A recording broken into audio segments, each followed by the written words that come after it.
All right, Sagittarius, welcome to your yearly 2016 Sidereal Astrology Forecast. My name is Athen, and this is for Sidereal Astrology. If you are new to the channel, be sure to check the description down below because your sign might very well be different.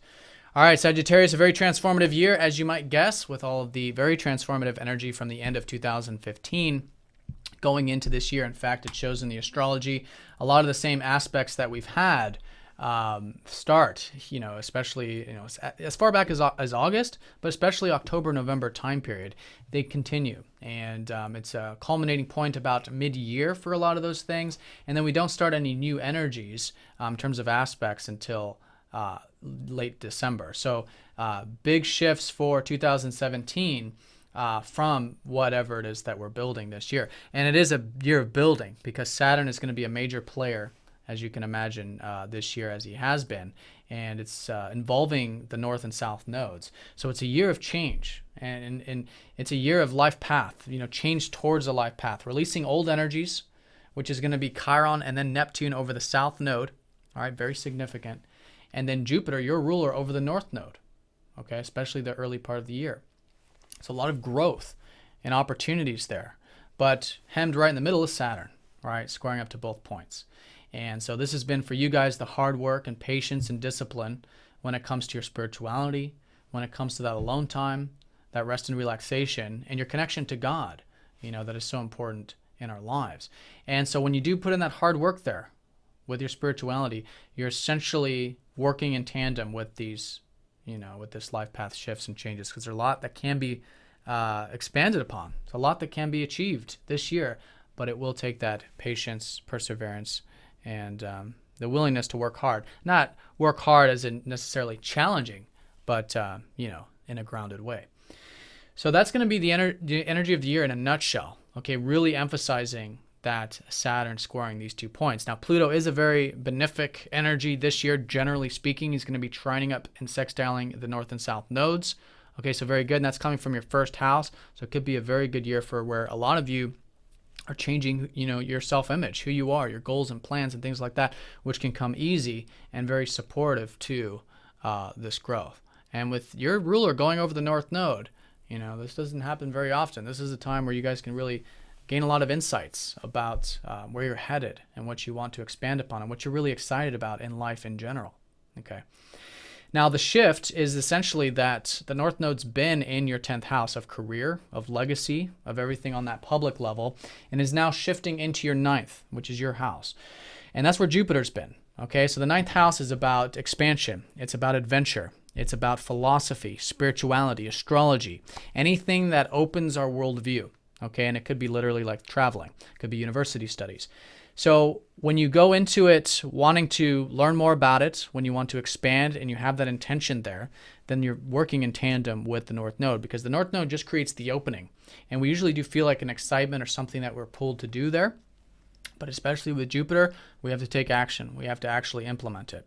So listening to that inner guidance and seeing where you can expand for the next 2 years involving your expansion, your life path, maybe some travel, maybe philosophies, learning, teaching, maybe for some of you, things like that. Now, with that expansion, of course, there's also the releasing energies. And like I was saying, there's a lot of healing taking place. The South Node will be conjoining up to Chiron this early part of the year, and then Neptune the later part of the year. So with this first half, it's healing wounds, specifically relating to your emotional body, this first half of the year. Chiron goes into your 4th house now for good.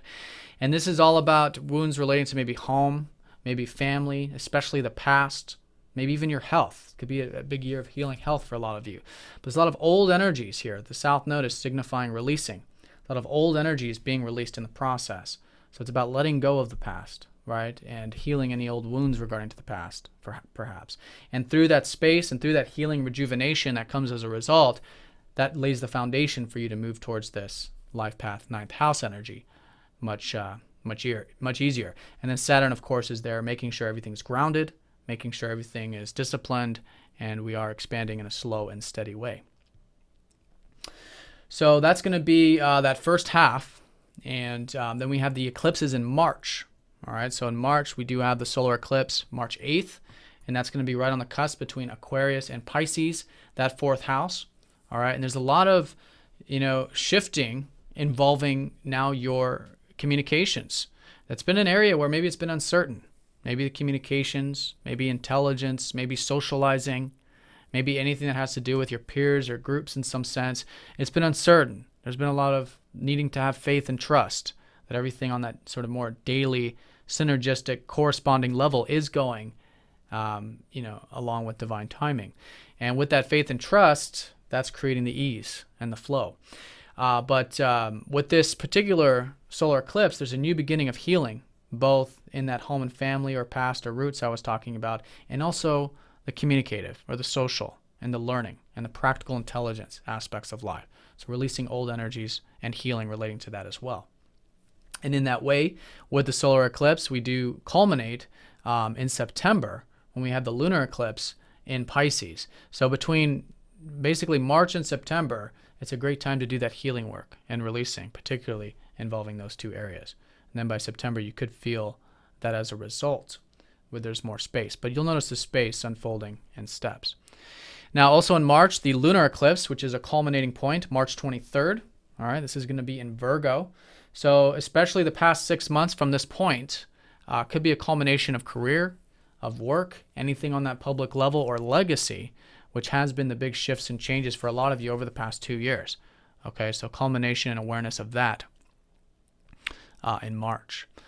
Now, mid-year, like I said, it's a pivotal point. Things sort of shift. You can see a lot of the aspects line up at this time, and one of which could be a culmination from any of that hard work and discipline maybe you've been doing with your expansion, with what's possible, Saturn squaring up to Jupiter. Also with change, it's, big year, early half of the year to change, and make any type of, especially Pluto in your first house, any type of significant changes. Of course, keeping it all grounded with Saturn, but, it could be stuff that you feel like would really free you up, and create more possibilities, a more optimistic, expansive view of life. So it could be a culmination of that. And then Saturn does square Neptune for the second time, so there could be a new understanding about that faith and trust. All right, faith and trust in general with Saturn in your 12th, and maybe with the communicative social aspects of things. And then at that same time, Pluto trines the North Node while Jupiter goes over that North Node. So June's a very, very important month, and I feel like it's a shift, and there's a lot of changes happening, and more insight coming into the picture. And then in September, those next set of eclipses, while we culminate with that lunar eclipse, September 16th, with all that healing and stuff, we do have a new solar eclipse in Leo. So here's where we get into more of the new beginnings involving that 9th house of travel, expansion, philosophy, wisdom, teaching, etc., whatever it is for you personally. So it's a great time to plant new seeds with that, but you can expect continuous growth and transformation there over the next 2 years. All right, new beginnings. Then the end of the year, pretty much it's a brand new energy in December. We've got Saturn trining up to Uranus, Jupiter opposing Uranus, Uranus trining the North Node. And with Uranus, it's really signifying freedom. It's really signifying change and liberation, revolution. So a lot of the energy that you build this year, hopefully constructively with Saturn, it can create the foundation for this more freeing energy of 2017. Okay, and I think we'll start to feel that at the end of the year. So definitely a year of patience, definitely a year of hard work for you in the spiritual side of things, making sure you have that connection to God, that rest, that relaxation, that alone time, that introspection, find out what's really meaningful to you in life and build solid foundations with that.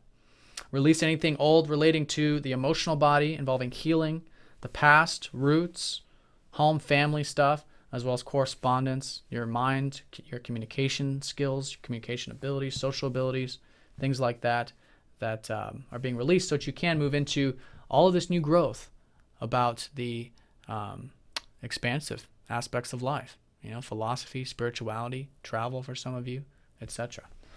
All right, Sagittarius, so have a great year. Thanks for watching.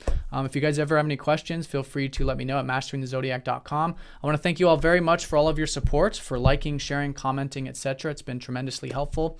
And I'll see you guys all next time for the monthlies and weeklies. All right, take care. Have a good one.